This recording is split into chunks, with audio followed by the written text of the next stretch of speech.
అంశము నీవు రక్షింపబడాలంటే వాక్యము రోమీయులకు వ్రాసిన పత్రిక 10వ అధ్యాయము 9వ వచనము యేసు ప్రభువని నీ నోటితో ఒప్పుకొని దేవుడు మృతులలో నుండి ఆయనను లేపెనని నీ హృదయమందు విశ్వసించిన ఎడల నీవు రక్షింపబడుదువు.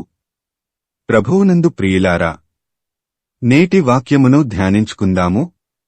మనము ఎందుకు రక్షింపబడాలి? ఎవరి నుండి రక్షింపబడాలి? దేని నుండి రక్షింపబడాలి? మనము ఈ లోకంలో జన్మించిన తర్వాత ఈ లోకాధికారి అయిన సాతాను నుండి మనము రక్షింపబడాలి. మనల్ని ఈ భూమి మీదకు పంపించిన పరలోక తండ్రి దగ్గరకు వెళ్లనీయకుండా అడ్డుపడే సాతాను నుండి మనకు రక్షణ అవసరం. నశించిన దానిని వెదికి రక్షించుటకు మనుష్యకుమారుడు వచ్చెను. లూకా 19:10. ఈ భూమ్మీద జన్మించిన ఎవరైనా సరే యేసు ద్వారానే తప్ప పరలోకరాజ్యమునకు చేరలేరు. భూమ్మీద జన్మించిన ప్రతి ఒక్కరిని పరలోక రాజ్యమునకు వారసులుగానే దేవుడు నిర్ణయించాడు. అయితే ఈ భూమి ఒక యుద్ధభూమి లాంటిది. ఇక్కడ పోరాటమే తప్ప సుఖభోగాలు అనుభవించాలని నిర్దేశించబడలేదు. ఇక్కడ సుఖభోగాలు అనుభవించిన వారు పరలోకరాజ్యమునకు వారసులు కానేరరు.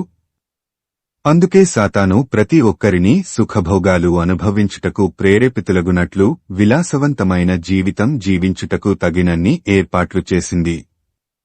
మనిషి జీవితం సుఖభోగాలు అనుభవించడానికే అన్నంతగా ఈ భూమి మీద తగినన్ని ఏర్పాట్లు చేసింది సాతాను.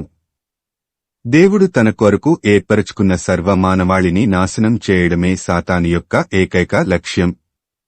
దేవుడు తన కోసం ఏర్పరచుకున్న మానవజాతిని దేవుని నుండి దూరం చేసి నరకపాత్రులను చేయడమే లక్ష్యంగా గర్జించు సింహమువలే తిరుగాడుతుంది.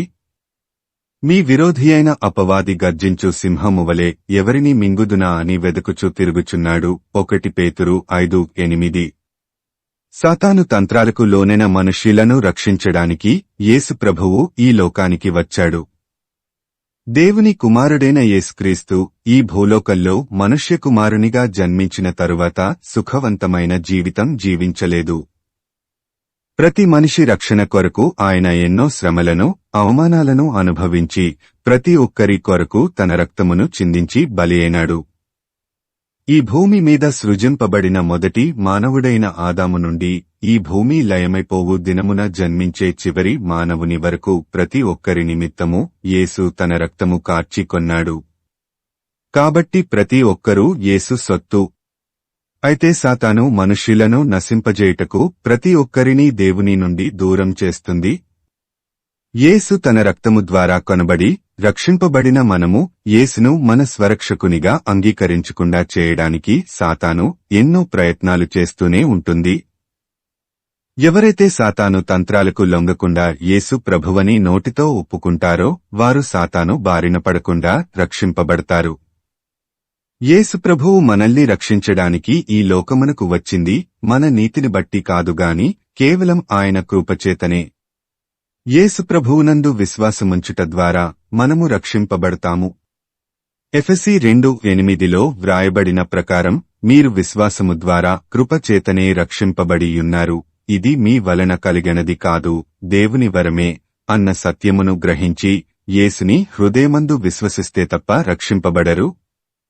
రక్షింపబడకపోతే నరకమునకు పాత్రులు అవుతారు. యేసు ప్రభువని నీ నోటితో ఒప్పుకొని ఆయనను నీ స్వరక్షకునిగా అంగీకరించి సాతాను బారి నుండి రక్షింపబడటానికి నీవు సిద్ధమా? ప్రార్థించుకుందాము. ప్రభువా, నీ కుమారుడైన యేసుక్రీస్తునందు విశ్వాసముంచి ఈ లోకంలో జీవించినంత కాలం ఆ విశ్వాసమును కాపాడుకొనున్నట్లు శక్తి దయచేయుమని యేసయ్య నామమున అడుగుతున్నాము తండ్రి. ఆమేన్.